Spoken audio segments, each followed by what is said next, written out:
kí gbogbo ẹ̀yin olólùfẹ́ ìkànnì ìròyìn Fẹ́rẹ́fẹ́lẹ́ online tv pé ẹ ṣeun bí ẹ ti ṣe ń darapọ̀ mọ́ wa lásìkò yìí fún àkọ́tún ìròyìn àkíkà tí ó mọ̀ lákàkì lórí ìkànnì yìí. Àwọn ìròyìn tó ní ṣe pẹ̀lú ìwà ipá, ìwà ọ̀daràn àti onírúurú wa láabi míì ló sì ṣe pà mú wa láti máa fi dẹ́rù bà yín, bẹ́ẹ̀ kọ́ á mú wa láti máa fi kẹ́kọ̀ọ́ ká tó lè jọ máa fi máa bi tí ayé ń yí lọ ká lè máa kíyèsà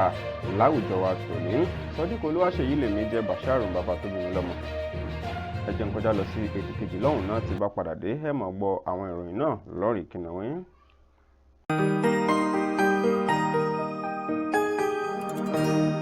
Ìròyìn Fẹ́lifẹ́li TV, àjààbálẹ̀ làwọn ìròyìn ti wà, máa wò lóòrèkóòrè.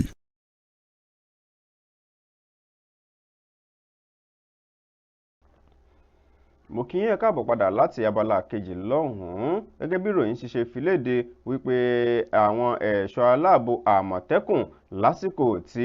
wọ́n gbé ìtàkórógan jà tó ń kojú jà sí àwọn ẹgbẹ́gun kọ̀rọ̀wọ̀sí kan nípínlẹ̀ Ọ̀ṣun nílùú Ìwó gangan. Òun náà ló jẹ́ pé ìkànnù àwọn ẹ̀ṣọ́ aláàbò Àmọ̀tẹ́kùn ọ̀hún, òun náà ni àwọn kọ̀rọ̀wọ̀sí ọ̀hún tó mọ̀ gbẹ̀mí lẹ́nu rẹ̀. Gẹ́gẹ́ bí wọ́n ti ṣe fi léde látọ̀ àjọ Àmọ̀tẹ́kùn ẹ̀ka ti ìpínlẹ̀ Ọ̀ṣun ti ìlú Ìwó gangan, wọ́n ní ṣe rí òṣìṣẹ́ àjọ ọ̀hún Lámídì Abíọ́dún eléyìí tó jẹ́ pé wọ́n gbẹ̀mí lẹ́nu rẹ̀ lásìkò tí wọ́n gbójú agan sí àwọn oníwàlábí nílùú Ìwó gangan. Gẹ́gẹ́ bí agbẹnusọ fún àjọ ẹ̀ṣọ́ aláàbò Àmọ̀tẹ́kùn bó ti ṣe fi léde nípínlẹ̀ Ọ̀ṣun, ìyún Yusuf Ìdòwú Abbas bó ti ṣe sọ di mímọ̀ wípé láti ẹnu ẹni tó jẹ́ adarí àgbà fún àjọ ọ̀hún nípínlẹ̀ Ọ̀ṣun, Isaac Ọmọyẹlé, ó sọ di mímọ̀ wípé ní ọjọ́ Ọjọ́rú tó kọjá yìí náà ló jẹ́ pé àwọn kọ̀rọ̀wọ̀sí kan àwọn oníwàlábí náà ni wọ́n ya bo àwọn oko àwọn àgbẹ̀ eléyìí tí ń bẹ ní pápá boundary nílùú Ìwó gangan. Wọ́n ní eléyìí ló mú kí àwọn àgbẹ̀ tí ń bẹ ní pápá ọ̀hún kí wọ́n ké sí àjọ ẹ̀ṣọ́ aláàbò Àmọ̀tẹ́kùn wípé àwọn kọ̀rọ̀sí ọ̀hún títí wọ́n ń dà wọ́n láàmú gẹ́gẹ́ bí ìṣe wọn. Wọ́n nígbà tí àwọn àjọ ẹ̀ṣọ́ aláàbò Àmọ̀tẹ́kùn tí wọ́n sì parapọ̀ lọ síbẹ̀ pẹ̀lú àwọn ẹ̀ṣọ́ aláàbò fìjìláńtẹ́ tí wọ́n sì lọ sí agbègbè ọ̀hún. Wọ́n ní ibẹ̀ náà ti gbé pẹ́rẹ́gì ìjà kaná pẹ̀lú àwọn kọ̀rọ̀wọ̀sí tí wọ́n ń da àwọn àgbẹ̀ láàmú ní agbègbè ọ̀hún. Wọ́n ní nígbà tí wọ́n bẹ̀rẹ̀ sí ní yìnbọn fún arákùnrin Lámídì Abíọ́dún yìí tó jẹ́ ìkan nínú àwọn ẹ̀ṣọ́ aláàbò Àmọ̀tẹ́kùn, wọ́n ní ìbọn ọ̀hún kò mọ̀ wọlé sí lára. Wọ́n níbẹ̀ ni wọ́n ti gbé ní gángan tí wọ́n ti bẹ̀rẹ̀ sí ní mú àdá tí wọ́n ti bẹ̀rẹ̀ sí ní ṣá ní ṣàkúṣà. Wọ́n ní ilé ìgan òun náà ni wọ́n fi ṣá tí wọ́n fi gbẹ̀mí lẹ́nu rẹ̀. Wọ́n ní ẹni tó sì jẹ́ adarí àwọn ikọ̀ oníwàlábí ọ̀hún náà ni Akeem Ọlọ́fà. Wọ́n náà wọ́n pe ó kọ rẹ̀ tí ọ̀pọ̀lọpọ̀ mọ̀ sí ní agbègbè ọ̀hún. Wọ́n ní kódà òbúrú bíi ẹlẹ́gùn ṣẹ̀pọ̀nà ni wọ́n ní ìkànnì àwọn ẹ̀ṣọ́ aláàbò Àmọ̀tẹ́kùn àti fìjìláńtẹ́ báyìí. Wọ́n ní kànnù àwọn fìjìláńtẹ́ tí wọ́n jọ lọ síbi ìtàkórógan ọ̀hún, òun náà Nurudeen Alówó ńlá ní òun tiẹ̀ báyìí wọn ò tí ì rí títí di ìgbà tí wọ́n sì kó ìròyìn yìí jọ. Wọ́n ní ìkànnù àwọn Àmọ̀tẹ́kùn òun náà Alex Ṣọlá, wọ́n ní òun náà ó fọ ara gbọgbẹ́ pé ìbọn bá a lẹ́sẹ̀ àti àwọn ẹ̀ṣọ́ aláàbò Àmọ̀tẹ́kùn míì eléyìí tí ó sì jẹ́ pé àwọn náà wọ́n farapa yánnayànna níbi ìṣẹ̀lẹ̀. Wọ́n ní ṣùgbọ́n Abíọ́dún Lámídì eléyìí tí wọ́n ṣàṣàkúṣà tó fi dolóògbé yìí wọ́n ní ó jẹ́ òfin ńlá gbà fún àwọn ẹ̀ṣọ́ aláàbò Àmọ̀tẹ́kùn nílùú wa àti nípínlẹ̀ Ọ̀ṣun lápapọ̀, nítorí pé arákùnrin yìí òun náà ló jẹ́ pé ó jẹ́ ẹni tó níta, ó jẹ́ ẹni tí ó ń ṣe takuntakun láti mú kí ètò ààbò kó jíngírí. Wọ́n ní ẹ wá wò bí wọ́n ṣe wá dẹ́mi rẹ̀ légbodò. Láti ìpínlẹ̀ Èkó, ilé ẹjọ́ gíga tó fi kalẹ̀ sí ìpínlẹ̀ Èkó lábẹ́ onídàájọ́ Ramoni Oshodi, òun náà ni ó ní kí àwọn kọ̀rọ̀sí arákùnrin méjì kan, Chukwuemeka Odinka àti Ikechukwu Eze, wọ́n mọ́ lọ sínú ọgbà ìtúnirọ̀ fódìdí ọdún 10 látàrí pé ń hùwà kò tọ́ sí ọmọdékùnrin ọmọ ọdún 16 kan bí wọ́n ṣe ń bá a lò pọ̀ láti ọwọ́ ẹ̀yìn yún bí òmùṣú rẹ̀. Gẹ́gẹ́ bí onídàájọ́ bó ti gbé ìdájọ́ rẹ̀ kalẹ̀, wọ́n ní láti ọdún 2020 làwọn kọ̀rọ̀sí méjèèjì ọ̀hún tí wọ́n ti wà láabi náà tí wọ́n sì fipá fi gẹ̀tìlẹ̀ lára ọmọdékùnrin ọ̀hún gba ti ibi òmùṣú rẹ̀ lọ́wọ́ ẹ̀yìn rẹ̀ nínú àwọn méjèèjì wọ́n jọ níbálòpọ̀ pẹ̀lú ọmọ ọ̀hún ní ọdún 2020. nígbà tó yá wọ́n wá wọn lọ síwájú ilé ẹjọ́ ní ọjọ́ 23 nínú oṣù kọkànlá lọ́dún 2022.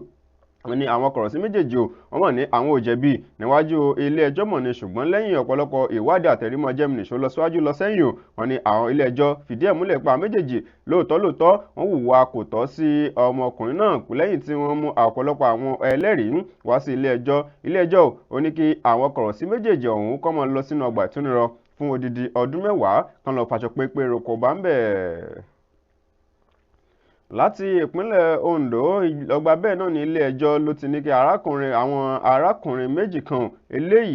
arákùnrin kan tó jẹ́ darandaran tó kẹran jẹko àwọn èèyàn nípínlẹ̀ Ondo kó máa lọ sínú ọgbà ìtúnirọ fún odidi ọdún 10 péré látàrí bí ó ti ṣe kó ẹran jẹko tí ó sì bà àwọn dúkìá àwọn èrè oko eléyìí tó ti ń lọ bí 50 mílíọ̀nù náírà tó bàjẹ́ nípínlẹ̀ Ondo. Gẹ́gẹ́ bí ilé-ẹjọ́ gíga tó fìkàlẹ̀ sílùú Àkúrẹ́ ti ṣolúlu ìpínlẹ̀ Ondo bó ti ṣe ní kí arákùnrin Dan Bello kó máa lọ sínú ọgbà ìtúnirọ fún odidi ọdún 10 báyìí o látàrí pé ó kẹran jẹ oko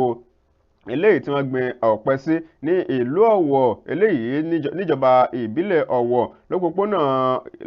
lópòpónà Àgọ́pàánù sí Utẹ́ nílùú Ọ̀wọ̀ níjọba ìbílẹ̀ Ọ̀wọ̀ gangan lọ́jọ́ 17 nínú oṣù kẹwàá lọ́dún 2023 oníṣẹ̀lẹ̀ náà ló ti ṣẹlẹ̀.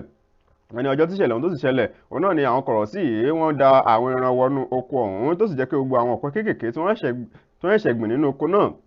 iná yẹ pé gbogbo àwọn màálù ọ̀hún tí wọ́n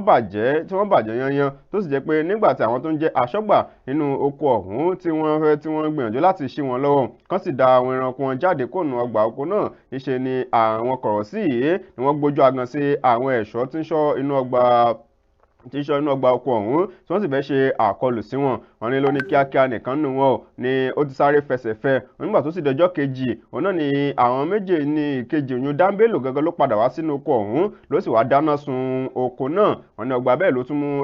ọ̀kadà alùpùpù kan tó tún bàjẹ́ tó dáná sóhun náà nínú oko ọ̀hún ṣùgbọ́n lẹ́yìn ọ̀rẹ́yìn o nígbà tí ọwọ́ pọ̀ wọ́n ṣàdọdẹ rẹ̀ àwọn èèyàn wọ́n sì gán bò wọ́n ní wọ́n mú òun tiẹ̀ wọ́n fi kélé òfin wọ́n fi gbé látọwọ́ iléeṣẹ́ ọlọ́pàá nípínlẹ̀ Ondo. Lẹ́yìn ọ̀rẹ́yìn báyìí ilé-ẹjọ́ tó ń gbọ́ ẹjọ́ nígbà tí ilé-ẹjọ́ gbẹ́jọ́ ọ̀hún sọ̀tún sósì tán wọ́n ní gbogbo àwọn dúkìá ilé tó bàjẹ́ nínú oko náà gbogbo èyí rẹ̀ ń lọ bí 50 mílíọ̀nù owó náírà. Fún ìdí èyí kíkọ̀rọ̀ sí akẹranjẹko darandaran ọ̀hún kó máa lọ sínú ọgbà ẹ̀wọ̀n fódìdí ọdún 10 ní ìpínlẹ̀ Ondo. Àwọn ìròyìn ọ̀hún kò ní jù báyìí lọ fún ti tàsìkò yìí lórí ìkànnì ìròyìn Fẹ́lifẹ́lẹ́ online TV. Ẹ ṣeun ṣe ẹ sì má gbàgbé láti subscribe sórí ìkànnì yìí ẹ sì tún darapọ̀ mọ́ wa fún àkọ́tún ìròyìn náà nígbà míì. Sodiq Olúwaṣeyì lè ní jẹ́ Bashir bàbá tó bí mi lọ́mọ títí gbàgbé tá a fi máa pàdé ire àti àánú Olúwa ọba kó máa bẹ́ẹ̀ nìkan ọ̀kan ẹgbẹ́ ó dàbọ̀.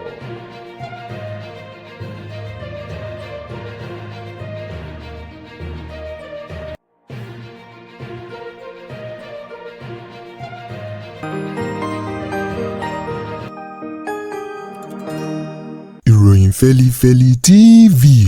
àjààbálẹ̀ làwọn ìròyìn ti wà máa wò lóòrèkóòrè.